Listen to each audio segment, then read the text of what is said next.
sell a lot of weight along with them. You are not going to lose some along the way. But if you're going to stand in front, 1 hour session, you are the only one speaking over and over again. Others will slip into your texting. Others are going to start sleeping. Others will start. They will have their minds, their eyes wide open, no phones in their hands, but very far away. So, it is very important to engage the audience at intervals. And you can also engage the audience by asking them to talk about their experiences. If you have got a special topic that you're presenting before them, meaning to say whoever is in the audience, they have got something to do with what you're presenting. So you can ask for personal experiences time and again. So has anything like this happened to any of us? Someone raises the question, and then they explain it. Is there anyone else who has experienced the same thing? So people will get to talk, and then being able to control it, and then proceed with your presentation. So as you do that, it is going to help you to create a link between the audience as well as the speaker and the topic at hand. You are not simply talking about something that is from the book, but you're talking about something that's from the book, yes, but it is also happening in the real life of the people that are sitting in the room.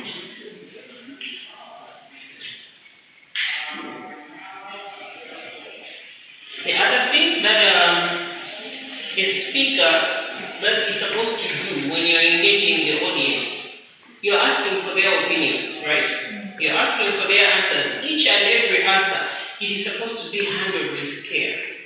If you think a person has given a response that is out of this world, please do not say it out loud. Make sure you are taking each and everybody's opinion and make sure you respect each and every view. But by the end of it all, you should be the one who is going to summarize everything. And the other way, how you can engage with the audience is to seek for feedback. Feedback can come in the form of questions. Feedback can come in the form of comments or observations. What are your observations? What are your comments? Is there anyone with a question? So when the people start asking questions, you have a feedback to say, I think I need to clarify better, or maybe my clarification was very clear. That it is always important to engage with the audience. The last but not least is execution. EXECUTION. Execution.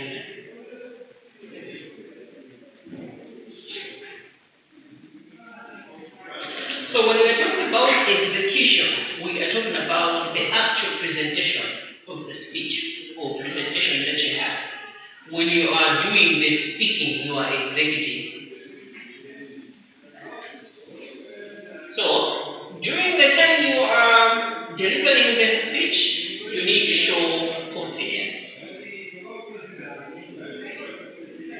How do you show confidence when you're speaking? Your stance, how you are standing.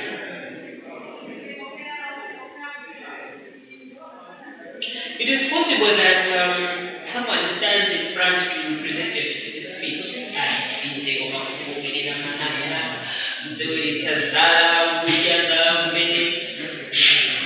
just know they are not confident, they are flipping pages back and forth and so on and so forth.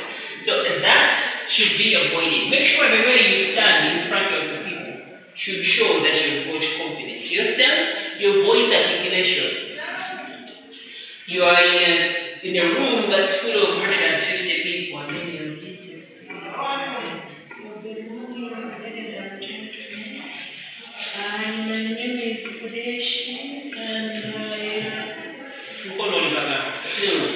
Voice articulation, say it out loud. The way your voice comes out with authority. You may command others to listen just by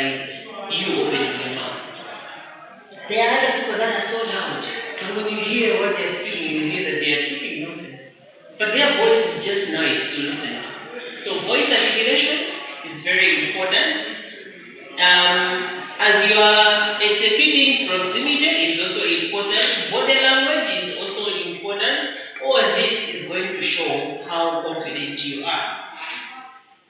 In any case, a speaker who lacks confidence in the audience normally gets confused and loses direction. When you don't have confidence, you think they want to get at you. Many more they don't even know that you don't know the material, but they are simply trying to know something better. The moment they ask you a question, or this person many know than that, you're like, but I was only asking so that you tell me. There are other teachers that do that. You ask a question and they are freaking out. So, to make sure that you don't become a speaker who doesn't have confidence, check your tools.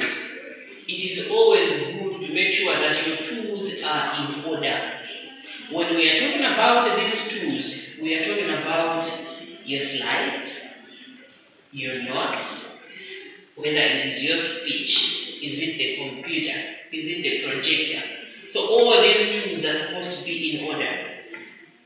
They should be well prepared, but at the same time, they should be functioning. The microphone that I have, the computer that I have, is it compatible to the project? The slides that I have, are they flowing? Are they in order? The content that is on the slides, am I convinced? Do I know each one? And many other things. So when you have your tools ready, for presentation, you are going to be confident knowing you will go through your notes, you will use the microphone properly, you will use the projector properly, and everything else is okay. The last one, what was the last one? Execution. The last but not least was engagement. So the last one is the execution. So that is what we were talking about that's what we were supposed to learn, because I say now we are going to talk about public speaking. Remember, we are talking about communication, right? Okay, so on the same communication, let us now go to the next module, which is or the next unit, which is now managing communication with parents. Managing communication with parents. So, we should be able to identify situations that need or that necessitate teacher-parent communication. We need to be able to describe factors for good teacher-parent communication. We should also be able to justify various approaches for good teacher-parent communication. So, as teachers, we not only interact with learners, we also interact with parents in so many ways. If teaching has to happen locally, teachers are supposed to communicate or interact with parents. Why? Because during part of the day, the students spend their time with parents, but at the same time, they also spend their time with teachers. And there could be some behavior or some abilities or disabilities that parents know about their children that are supposed to be relayed to the parents, to the teachers. The teachers can also pick out a few things that are happening in the child, and they will want to relate them to the parents so that in the time that they are not in school, the parents can help the teacher enforce what they think is necessary in the student. So, teachers and parents in private as well as public schools, they are always interacting. Whether it's a private conversation or a public communication. It could be a private communication or it could be a public communication. When we are talking about a public communication, we are talking about that place where the teacher or the school put out an advert in the newspaper.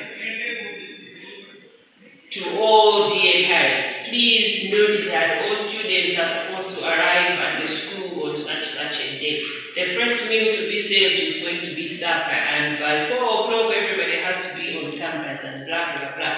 Fees is so much. What is this? This one is a public communication between teacher and parent. When we are talking about a private communication, this is now when the school or the teacher is directly communicating to a specific parent on a specific issue. On the government. Okay. Now, my question is, communication between a parent and the teacher is a two-way process, meaning to say the parent can communicate to the teacher can communicate to parent. But what are the situations that will need this two-way communication to start? What are some of the situations that will necessitate teacher-parent communication?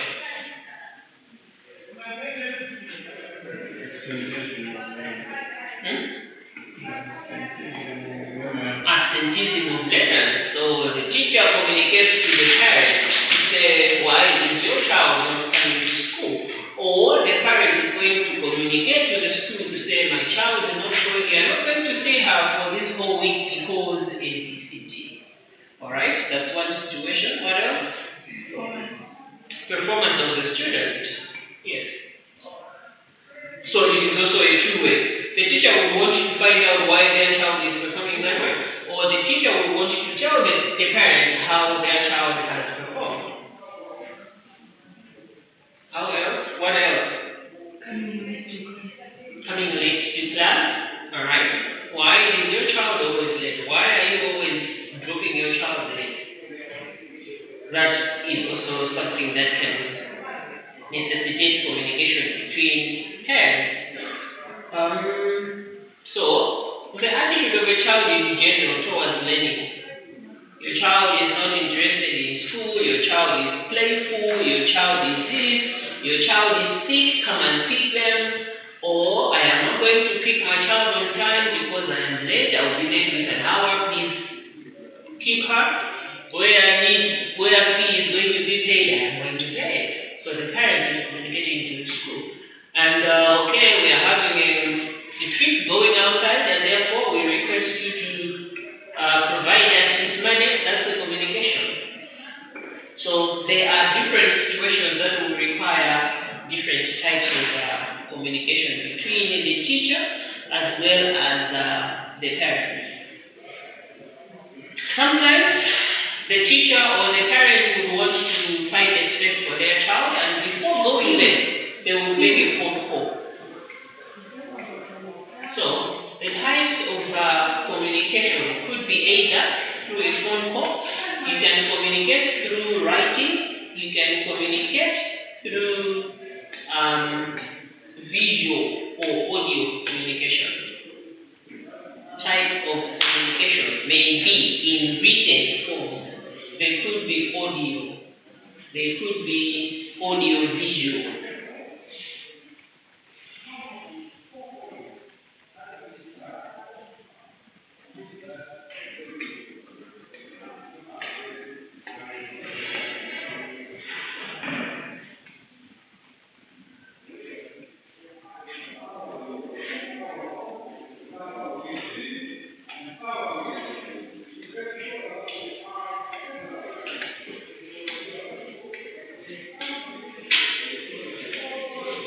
Okay, so like I said, the school may want to communicate to the parents about opening day, the uniform, the amount of fees, the progress of the children. This can be done in a newspaper or using public platform.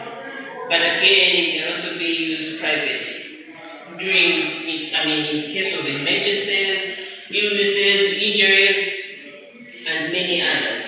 So this communication happens throughout the term or throughout the whole year. So whatever reason that has called for communication, it needs to be managed properly. Whatever communication you're going to make, teacher, parent, teacher, it needs to be managed properly. There are factors that are supposed to be considered when you are communicating with parents. The first factor to consider is the medium through which to use.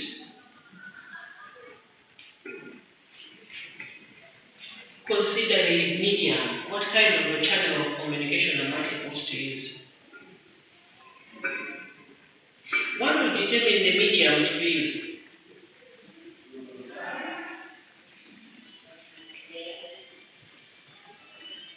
Mwana wa kumoka ahida alipate iwama kwa. Alright. So the situation is going to determine the medium of communication because you need a prompt attention. Therefore, a phone call is going to be required. Or no, we'll write a letter when it's time for picking up. We will tell them that your son is unconscious. No. So,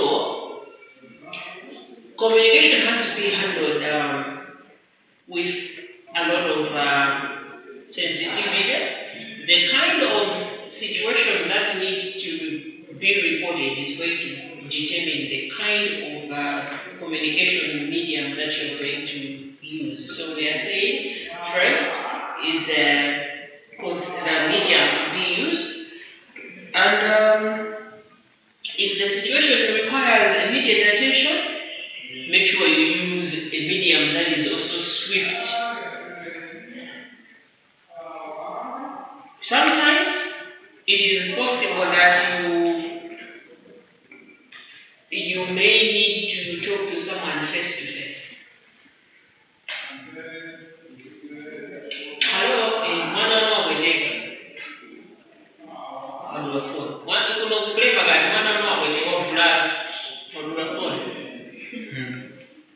Where is someone? And you're like, and what has happened? It could all sorts of questions, but the medium through which you're going to use makes a lot of difference. The way you are going to relay the message also makes a lot of difference. The other week that I went missing, I left my kids at my jet reserve, and I got a call on the last day. One of the rangers called me to say, mwana wanu amakwea masteps ndia nafundwa leo hapa kuma chana yake imefika kudula tamanga awanga bizi machara chokongoli chidui is a joke that too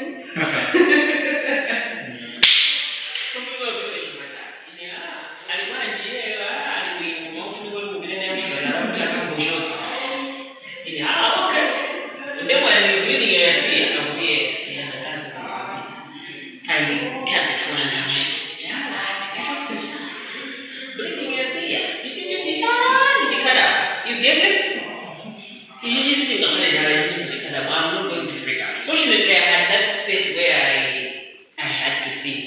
So I said, okay. Game. That's where we agreed that they are going to drop them. So upon picking her and seeing her, she's coming and she's got this bandage on her toe. And I'm like, okay, let's go to the hospital. I didn't even want to remove the bandage. I followed them, who took me to the clinic. I must have bandage over and I was doing challenge number swing up for that. So the other one was still loose, the other part was intact. So the doctor said, okay,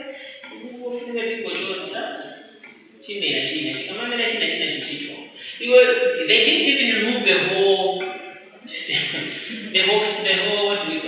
nail. And I said, you know what,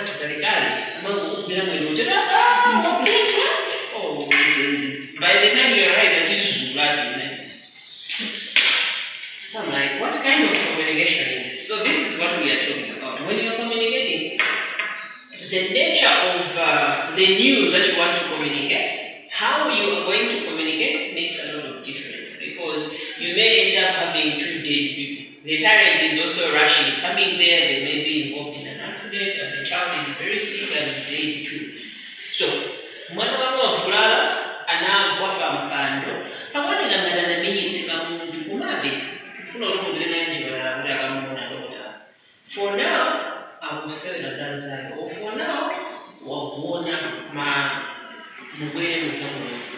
So the parents, wherever they are, they will have an idea. So this is what I am going to expect. Alright, so one factor, the medium through which you are going to use. The other factor is the kind of news that you are supposed to relay.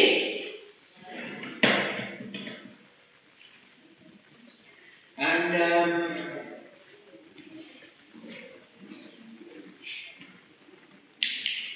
there are other news. The other news is something that needs instant response.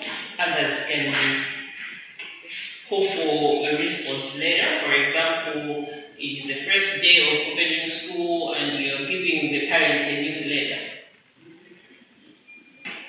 You want to update the parents on the new development about the school. It's okay. You can give the letters to the students and then they will take them back home later.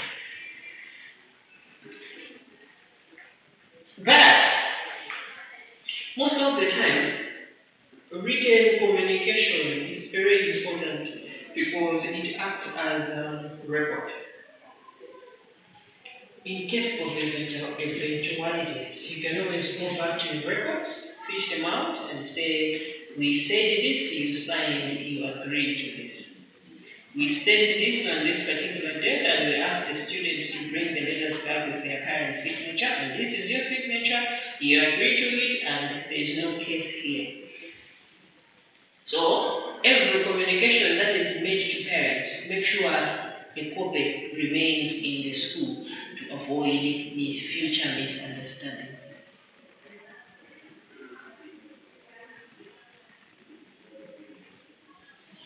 Alright, is there any questions?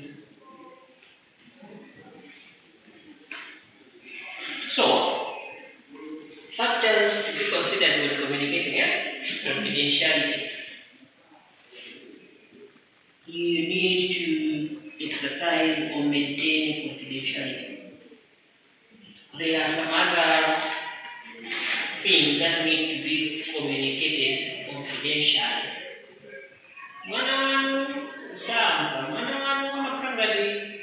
When he was born, he had problems. Is a slow learner. You can't communicate that in a public setting. It has to be confidential. Dear parent, can we have a meeting with you because of the following observations that we've made of your son? Your son seems to be A, B, C, D. Can we have a meeting so that we agree on how we can go about it? So the parent comes into school and explains, all right, when I was giving birth to this child, she or he did not cry for 10 minutes. 10 minutes passed before he started crying. So that seemed to have affected him the way he thinks. But however, at home, this is how I handle him. So the teacher and the parent are going to tell each other how to handle the child to make sure the learning takes place. That information is supposed to be kept a secret.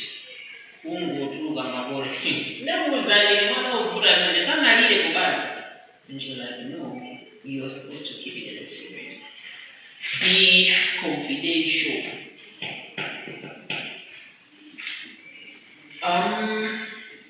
When you're communicating to parents, teachers are supposed to understand the point of view of parents rather than judge and blame them. Remember, most of the time parents will come out lashing at teachers. So as a teacher, be quiet, listen, respect. But if there is an action that needs to be done, make sure you are using the guidelines of the school to take that kind of an action. Some parents do not believe that children at home and children at school are different. They are forgetting that the moment they come out of home to school, children most of the time they behave differently. So you may have parents that will come in genuinely and tell you my child is very quiet, we can't do that. But hey, are you sure? So understand where there's need to make them believe that their child is capable of doing that. Go ahead. Sometimes you can simply say, okay, you know what, we are going to invite you in one of these places. You slip in into the classroom and sit at the very back, watch what your child does. And then the parent is going to see it for himself or herself.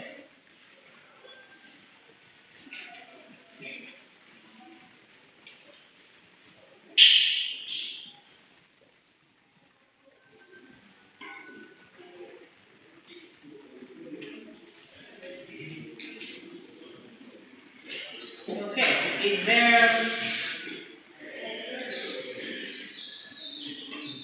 a question? A positive communication between teachers and parents also gives confidence in the parents to know that our children, I think, they are learning the new thing. They are involved in the education affairs of their children. So parents can contribute in several ways. These days we have seen parents that are allowed to go into a classroom and read out stories. So parents evolve. They rotate. This time it is Jane's mom. So Jane's mom is going to be given time in the baby class where she's going to speak with all the kids around and then she reads out a story to them. So it's kind of like communicating with the parents whereby the parents will also be involved in the day-to-day activities that are happening on around the school. Okay.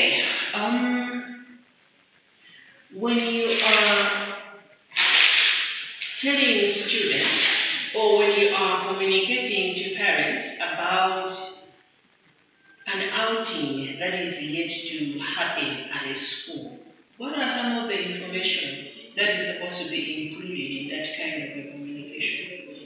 You want to have a day out.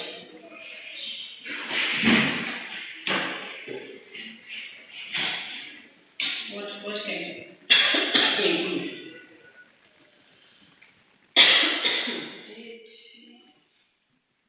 Yes, when the occasion is going to take place, all right? What else? Means mode of transport. Why is it important to include a mode of transport?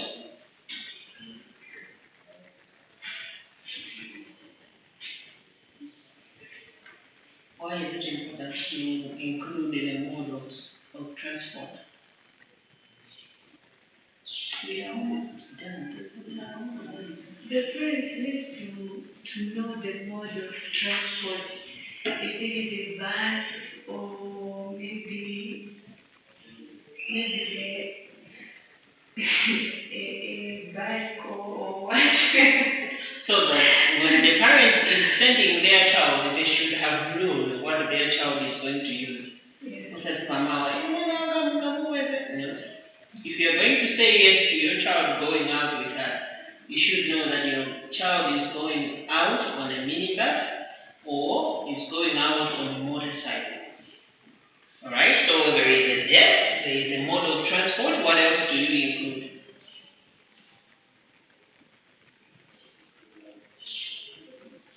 The aim of outing. The aim of outing. True. We are going up to nature sanctuary where we want our kids to interact with nature, the environment. They need to see different types of animals there. Alright. Very true. What else? If there is any of payment. If there is need for payment, if there is any fee that is involved. True. What else?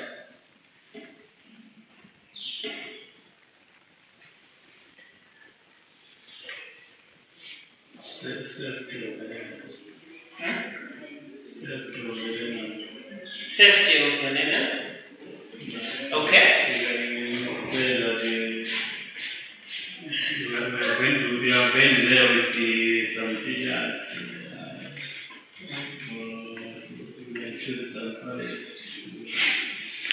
All right.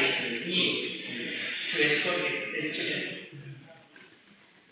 Safety of the learner is also something that is important. How you assure the parents that their children are going to be safe. You can lay out the numbers. Will be 20 teachers. So there you know that it's 4 to 1. Every 5 or every 4 learners they will be taken care of by one teacher, which is okay. And you can also extend it to the parents to say if you want, you can come with us. So one, you need to tell them of the date of the event. You need to tell them the mode of transport so that they should make an informed decision to say our child is going to use, is it a public transport or is it a private transport? Is it a bus? Is it a car? In case something happens and then they start getting a phone call, they will know if they are not going to be person there. Njinga yangu yakuti manya mulama ya bunu ya family wote if I'm not son of a njinga mokata. So it is important. Tell them why you are making that kind of a trip, the reason for the trip. But at the same time, you should also tell them what is required of the students on the trip. Do they need to pay or everything has been paid for? Do they need to carry food or food is going to be provided?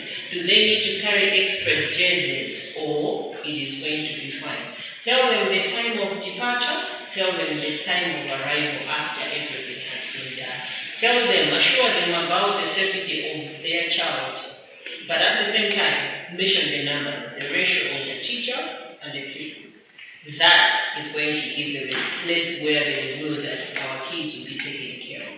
But again, extend the invitation to the parents. Whoever is free, please you can join us. That is going to give them a sense of safety to say our children are going to be safe on this trip. So what we are saying is there are different types of communication that you can do. One of the communication is when you are preparing for a field trip. So I have just listed all the necessary things that we are supposed to write when you are calling for, when you are planning for a day out. And I did see any of you write. I am going to proceed, assuming that you understood. And come the day when I'm going to ask you to explain the things that are necessary for you to put in a communication to parents preparing for a day out, you will be able to do so. Because the question would be write a letter to parents informing them about the trip. 20 marks. So you need to explain all these activities and give reasons why you want to do so. Okay. I am proceeding. Okay. I am proceeding. This is all the answer. Huh? This is all the answer. Because it's not point. How do you improve spoken English? So remember, we talked about communication. All communication is important. Communication between parents and teacher is a two-way process. Communication has to, as much as possible, be kept as a record for future reference. You communicate to parents on different issues. Parents will communicate to teachers on different issues. But make sure you maintain politeness as the communication is taking place. But again, when you're communicating to parents about the field trip, make sure you include all the necessary information that is needed. On the same communication, let us look at improving spoken English and grammar.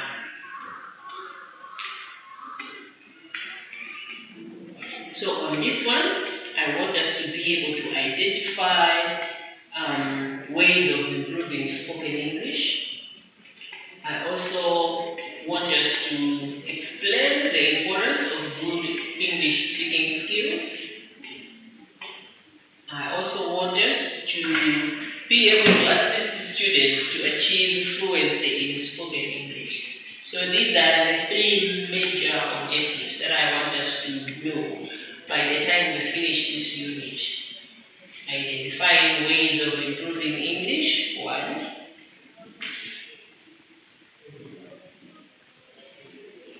Identifying ways of improving spoken English. The second one, explain the importance of good English speaking skills.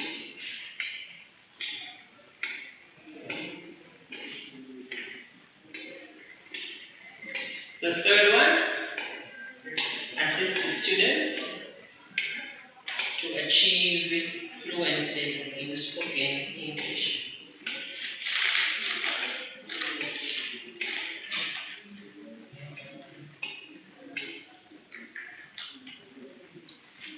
Sometimes what takes our confidence when we are speaking in a public setting is our command of English.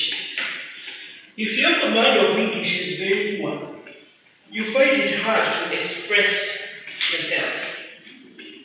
So, fluency in English is another strategy that can ensure good communication with stakeholders. When we're talking about stakeholders, we're talking about communication with parents as well as students.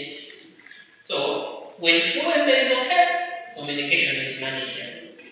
And to achieve this fluency, there are a number of activities that a teacher is supposed to do. One, engage in extensive reading. How do you improve your spoken English? One, engage in extensive reading.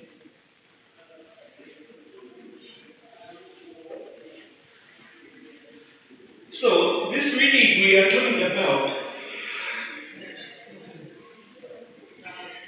We are talking about reading academic stuff, reading fiction and literature. All this is going to help a person to acquire more vocabulary.